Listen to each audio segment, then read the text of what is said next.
welcome to part 2. This one is going to concentrate on the modify commands. Now the modify commands, unlike the drawing commands, are ones that we'd use to alter or adapt or change, or basically just change them in some way, modify them. Okay, so you need to have an object to modify. That's the one difference between this set of commands and the first lot. The first one you create objects, the second lot you alter them. So I'm going to need a couple of objects down here just so that I can show you the different commands. So I'm just going to put a rectangle down. I'm going to grab a polyline and do something like the shape that we looked at when we first started looking at commands onto the draw side. I'm going to put a second one of those down because of showing you the mirror command. So I just drop that down, and maybe a couple of circles, and we should be good to go. So once I've got this one down, I'll put a smaller circle in there too. We'll start. Now we got a lot of commands because some of these have double options. Unlike these ones over on the draw side, with the only possible exception being a rectangle, which has also got the polygon. Most of these up here are to do with options on a single circle or options on a single arc. Some of the ones in the modify menu actually hide commands, and that's the one thing I don't like about the ribbon menu. There are different options inside of these commands. So without further ado, let's get on, and it will take a while to get through these. So the move command, just click on the move command, you left click on an object or a group of objects, you right click, find a point, a center point or whatever, left click, move, and left click again. So you've basically just displaced it. You've displaced it, you haven't copied it or duplicated it, you basically just moved it from one spot to another. That's the move command. The copy command is similar, except for you do multiple copies. It's like a rubber stamp. You can see by the drawing up there. You take one group of objects and you can actually duplicate it.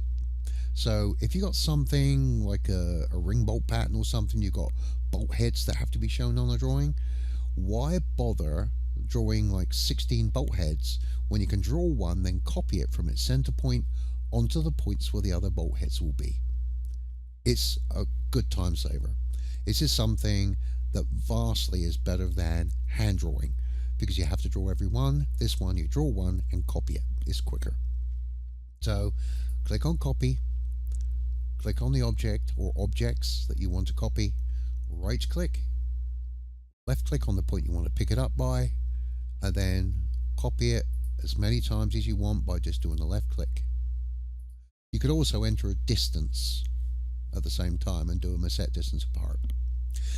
So you right click and enter, and that then gives you 5 individual circles in this case. Now the stretch command is quite a weird one. I've only used it a few times, but basically if you just draw a lasso, so if you left click somewhere on screen, then draw your little selection lasso around the bit that you want to be able to stretch, then let go, the whole thing will highlight because it's a polyline. But if you finish selecting the bits you want to stretch, right click, come to a point and left click. Now that looks as though it hasn't changed until I do this. You can stretch it. You can actually stretch it longer, shorter, or even up at an angle if that's what you want to do. Okay, in this case I think I'll just make it a little bit longer and left click again. It now stays in its new position, but that's the way you stretch things. Now with the rotate command, left click on the rotate command, come down to an object. I drew this all in one piece, so I only have to select the one bit. Right click so that accepts it, and it says specify base point. Well, I'm going to grab this point here. I then pull it away this direction, because if I move it around, you'll see the whole thing will rotate to whatever I want it to rotate to.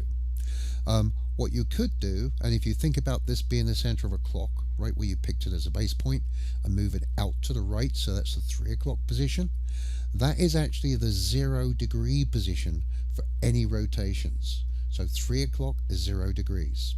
If I go counterclockwise, that is positive. So in other words, from there to there is 90 degrees. If I go from there clockwise, it is negative 90 degrees. So it will go all the way around there positive, a whole 360 degrees, or it will go all that way around negative, a whole 360 degrees. So if I wanted to move that positive 10 degrees, I'd simply just enter 10 and enter, and it will kick it over the 10 degrees you want.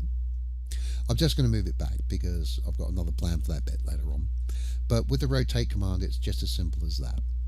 With the mirror command, you can take an existing object, left click it, right click it, pick a point at which you want it to mirror it. In this case, I want to mirror it right down this green line.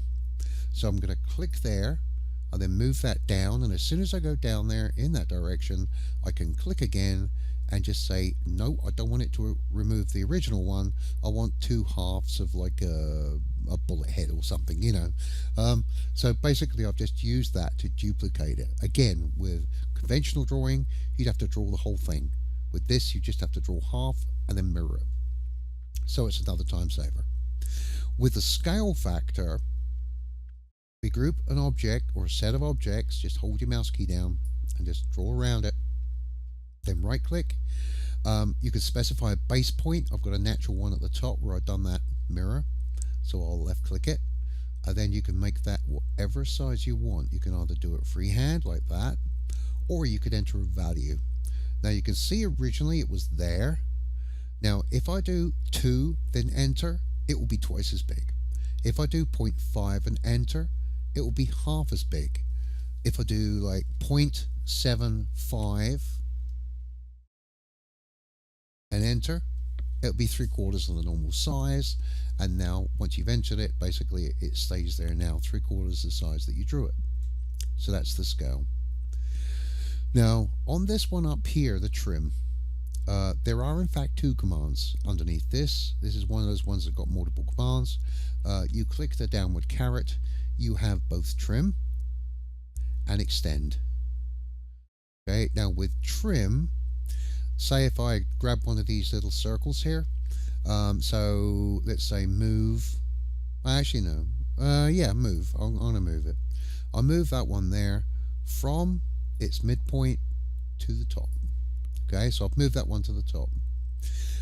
If I wanted to use the trim command, I'm just going to have a little bit of problem with my middle mouse wheel, but if I want to use the trim command, I can trim, then do holding my left hand mouse key down, just lasso that whole area. Okay, then I right click, then anything I hover over is now going to be removed. So I can make a little bite mark in the corner of this rectangle very easily by going click, left click, and trimming off the whole of that side. I could have trimmed it the other way around. So if I just move, left click, center point to the bottom, okay, now I can do trim this area there, the inside bit, and those 2 bits there. Okay, so there I've got almost like a little jigsaw piece, or the guy from Family Guy. Alright, so that's literally how you can do it by using the trim command.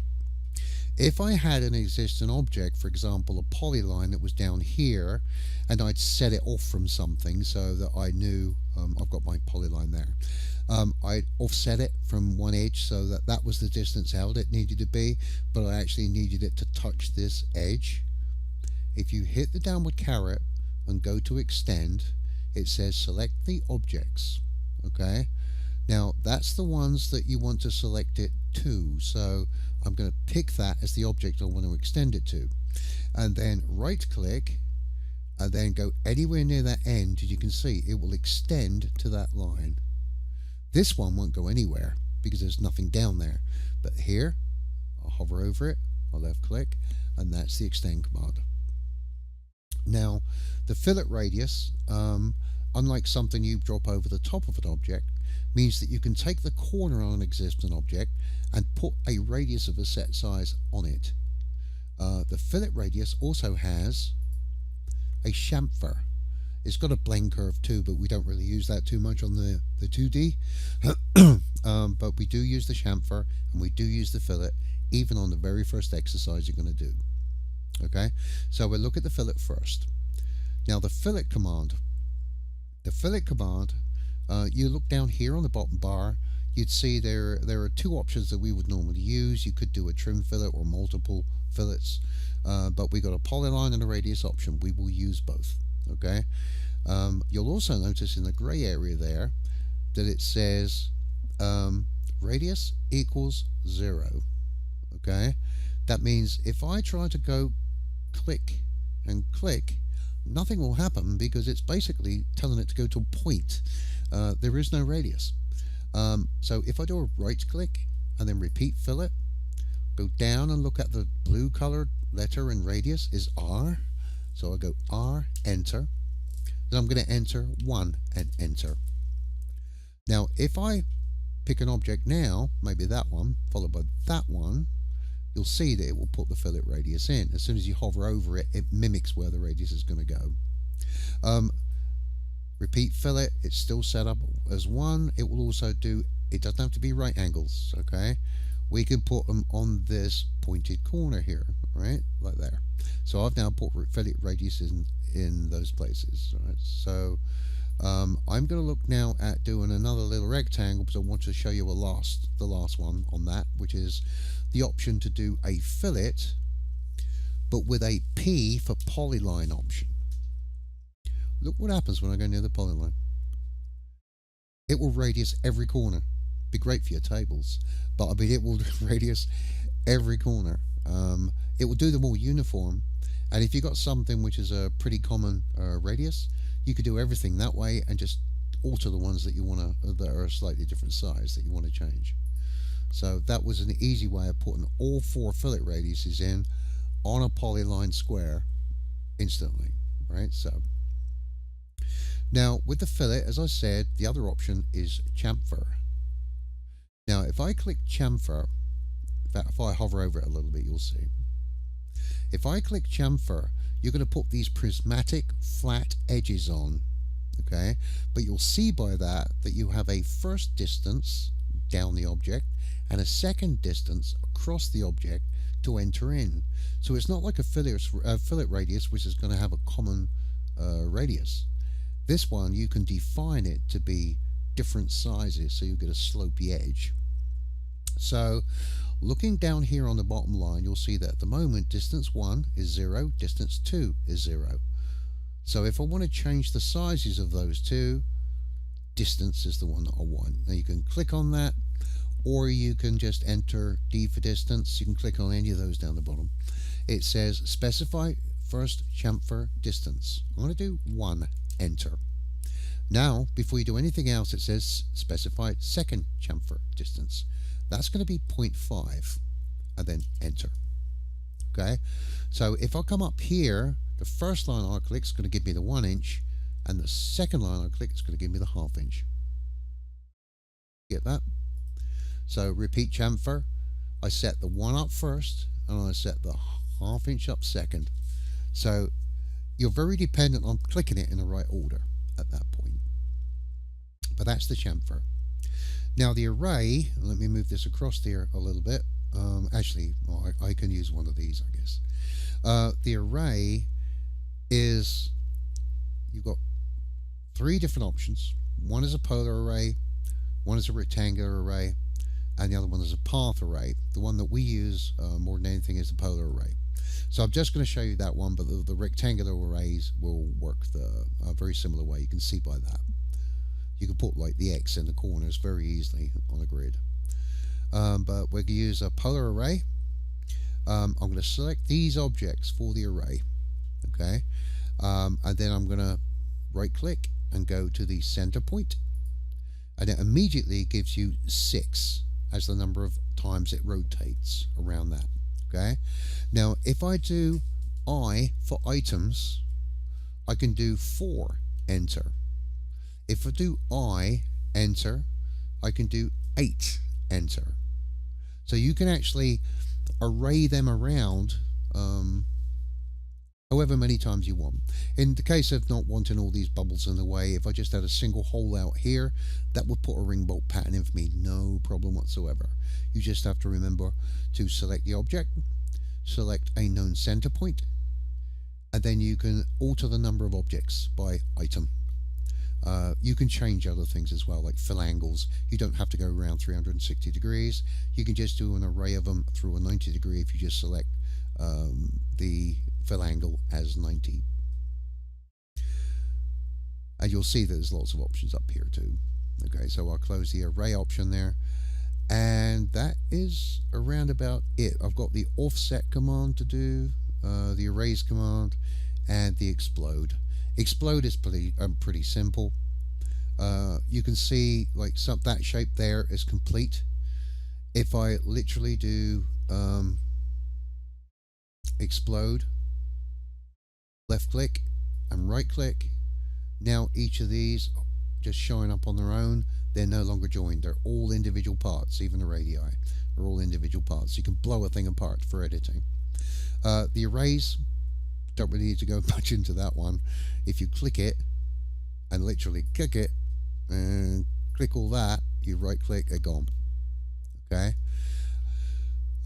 With the offset, that's the offset command, I can enter 0.5 of an inch, grab hold of this and left click, move it out, it will go outwards, move it in, it will go inwards, and offset a line or a group of lines or profile in or out of the object. So, okay, well, I hope that's helped you a little bit to get out from looking at these different menus and menu options. You should be able to do a little bit of drawing.